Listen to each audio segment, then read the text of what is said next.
नमस्कार, मैं हूं आपके साथ बुन्नेश कुमार और आपने देखना शुरू कर दिया है नंबर 1 भारत। कल 15 सितंबर 2025 के दिन भारत के प्रधानमंत्री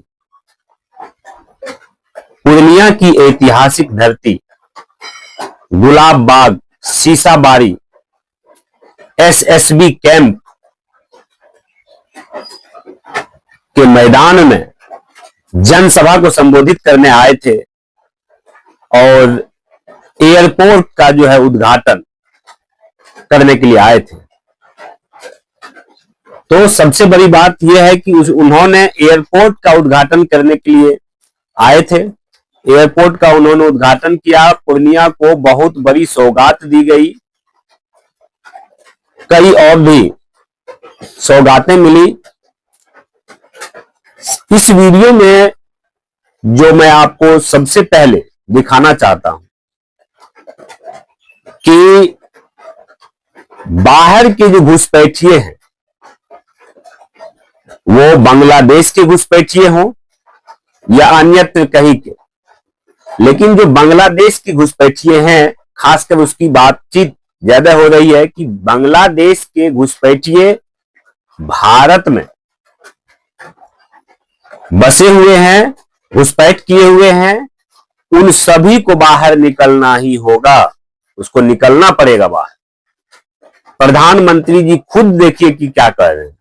साथियों, कांग्रेस और आरजेडी ने न केवल बिहार के सम्मान को खतरा है, बल्कि बिहार की पहचान को भी खतरा है। आज सीमांचल और पूर्वी भारत में घुसपैठियों के कारण डेमोग्राफी का कितना बड़ा संकट खड़ा हो चुका है। बिहार, बंगाल, असम, कई राज्यों के लोग अपनी बहनों बेटियों की सुरक्षा को लेकर चिंतित हैं। इसलिए ही मैंने लाल किले से डेमोग्राफी मिशन की घोषणा की है। लेकिन वोट बैंक का स्वार्थ देखिए, कांग्रेस, आरजेडी और उसके इकोसिस्टम के लोग घुसपैठियों की वकालत करने में जुटे हैं, उन्हें बचाने में लगे हैं और बेशर्मी के साथ विदेश से आए घुसपैठियों को बचाने के लिए ये नारे लगा रहे हैं, यात्राएं निकाल रहे हैं। ये लोग बिहार और देश के संसाधन और सुरक्षा दोनों को दांव पर लगाना चाहते हैं। लेकिन आज पूर्णिया की इस धरती से मैं इन लोगों को एक बात अच्छी तरह समझाना चाहता हूं। ये आरजेडी कांग्रेस वालों की जमात, जरा कान खोल के मेरे बात सुन लो। जो भी घुसपैठियां हैं उसे बाहर जाना ही होगा। तो देखा आपने कि प्रधानमंत्री जी किस तरीके से सीधे सीधे लफ्जों में कह रहे हैं कि भाई जाना होगा, जो भी घुसपैठिए हैं उसको जाना होगा। और खास करके आरजेडी और कांग्रेस के ऊपर बहुत बड़ा आरोप लगाया है। तो निश्चित रूप से जाना होगा, ये बात कह रहे हैं। बहुत बड़ी पूर्णिया को सौगात जो है प्रधानमंत्री जी दिए और पूर्णिया के विकास के लिए, पूर्णिया को विकसित बनाने के लिए उन्होंने अपना योगदान दिए और जनसभा को संबोधित की। जनसभा में इतनी भीड़ थी कि आप सोच भी नहीं सकते थे। किसी ने सोचा नहीं होगा कि पूर्णिया की धरती लोगों से पट जाएगी। तो भीड़ काफी ज्यादा थी, उसमें कोई कमी नहीं थी, जैसा कि आप देख भी सकते हैं। अब आइए, पूर्णिया के जो वर्तमान सांसद हैं, निर्दलीय सांसद हैं पप्पू यादव। पप्पू यादव जी जो है वो क्या बयान दे रहे हैं, वो क्या बोल रहे हैं, आश्चर्य लगेगा आपको।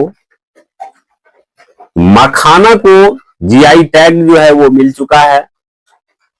और पूर्णिया को जो एयरपोर्ट दिया गया,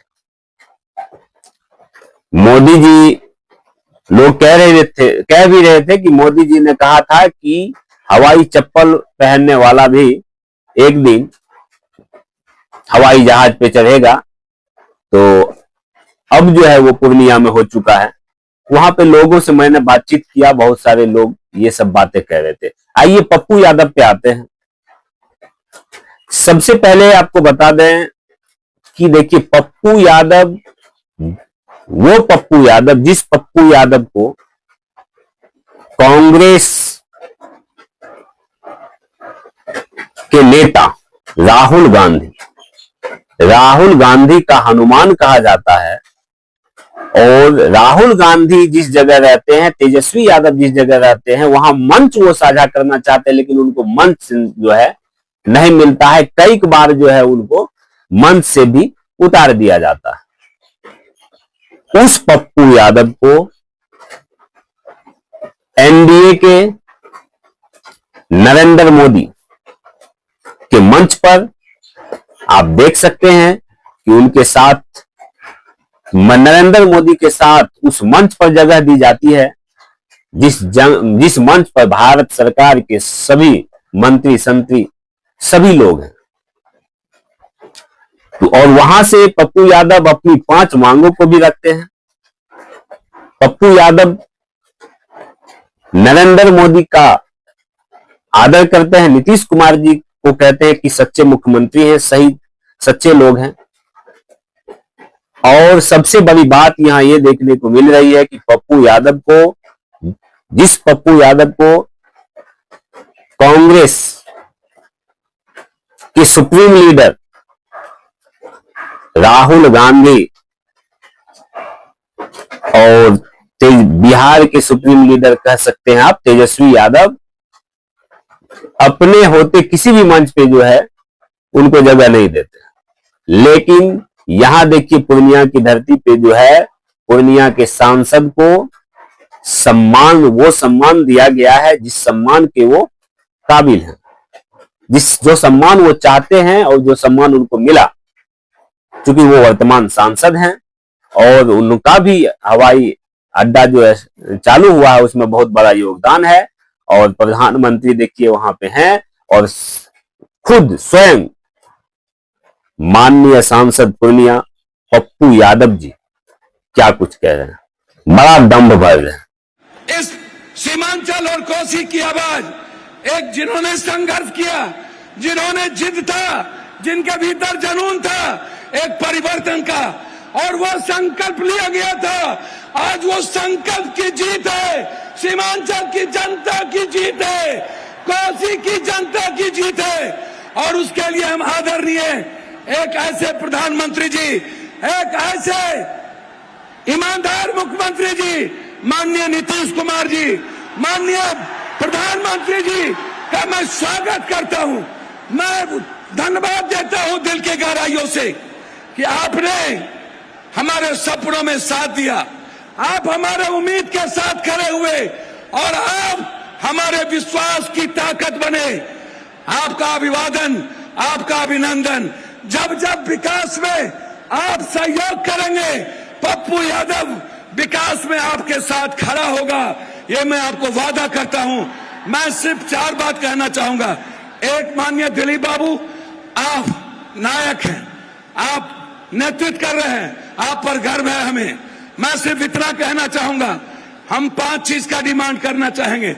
माननीय मंत्री और पूरा बिहार सरकार, पूरा भारत सरकार यहां पर मौजूद है। नित्यानंद बाबू से भी बहुत उम्मीद है, हमें अपेक्षा है कि नित्यानंद बाबू हमारी बात को सुनेंगे। एक आग्रह है कि आप कोसी सीमांचल जो बाढ़ से पीड़ित है, हार्ड डैम, हम बार बार हार्ड डैम का मांग उठाते हैं। आप इस कोसी सीमांचल के बाढ़ से मुक्ति के लिए हार्ड डैम पर, नित्यानंद बाबू आपकी ताकत है, आप होम मिनिस्टर हैं, हाई डैम कई बार आप बोल चुके हैं, हम हाई डैम आपसे डिमांड करेंगे। नित्यानंद जी और हमारे केंद्रीय मंत्री जी से आग्रह करेंगे कि हम चाहते कि हम सिर्फ विकास चाहते हैं। कोसी सीमांचल हमेशा दूर रहा है, इसीलिए मैं आपसे आग्रह करना चाहूंगा, पूर्णिया या कोसी में एक एम्स का निर्माण आपके द्वारा जरूर घोषित हो। यह सीमांचल की जनता एक एम्स चाहती है, ये मैं आपसे चाहूंगा। तीसरी चीज आपसे मैं चाहूंगा, पूर्णिया उपराजधानी बने, पूर्णिया हाईकोर्ट बेंच बने, ये पूर्णिया की जनता चाहती है। मैं बहुत डिमांड नहीं करूंगा, लेकिन यह हमें गर्व होगा कि आप सब लोग इस पूर्णिया की जनता की आवाज के सहयोग बने।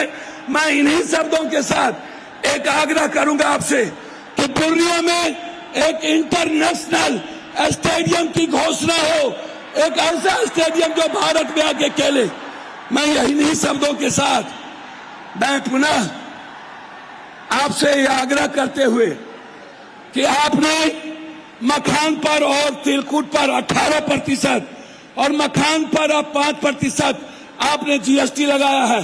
भीख मांगते हैं कि मखान जो मेरी ताकत है, आप कम से कम मखान पे 10 फैक्ट्री और मक्का जो हमारी जीवन की ताकत है उस पे 10 फैक्ट्री, मखान और तिलकुट पर आप जीएसटी खत्म कर दें। इन्हीं शब्दों के साथ आपका पुनः पूर्णिया के धरती पर अपने प्रधानमंत्री जी का एक सांसद होने के नाते, एक बेटे होने के नाते, मैंने राजनीति नहीं देखी, मैंने विकास देखा। नीतीश बाबू और प्रधानमंत्री जी का अभिवादन, उन्हें कोटि कोटि धन्यवाद। पूर्णिया की जनता की ओर से उनका अभिवादन, अभिनंदन, स्वागत, बहुत बहुत धन्यवाद। देख लिए तो यहां काफी, देखिए पप्पू यादव जी खुश भी नजर आ रहे हैं और उन्होंने डिमांड भी किया है। अब ये डिमांड पूरा होता है या नहीं ये तो नहीं कहा जा सकता, लेकिन एक चीज है कि महागठबंधन में खलबली मचना शुरू हो गया।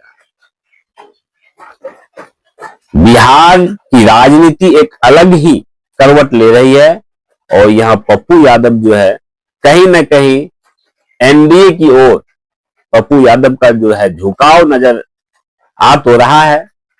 और पप्पू यादव जी जो है, चूंकि महागठबंधन उनको इज्जत नहीं दे रही है, तो हो सकता है कि अगर पप्पू यादव एनडीए में शामिल हो जाते हैं और तो पप्पू यादव मंत्री भी बन जाएंगे और देख लीजिएगा पूर्णिया का विकास और अधिक होगा। वर्तमान में एनडीए की सरकार है, केंद्र में भी है, राज्य में भी है। तो पप्पू यादव और नरेंद्र मोदी जी की टिकरी कैसी लगी आपको? आप लोग कमेंट बॉक्स के माध्यम से जरूर बताइएगा। हमारा ये वीडियो आपको कैसा लगा? लाइक कीजिएगा, कमेंट कीजिएगा, शेयर कीजिएगा। और अगर आप हमारे फेसबुक पेज को देख रहे हैं तो फेसबुक पेज को भी लाइक कर लीजिए, फॉलो कर लीजिएगा, शेयर कर दीजिएगा। धन्यवाद। जय हिंद, जय भारत।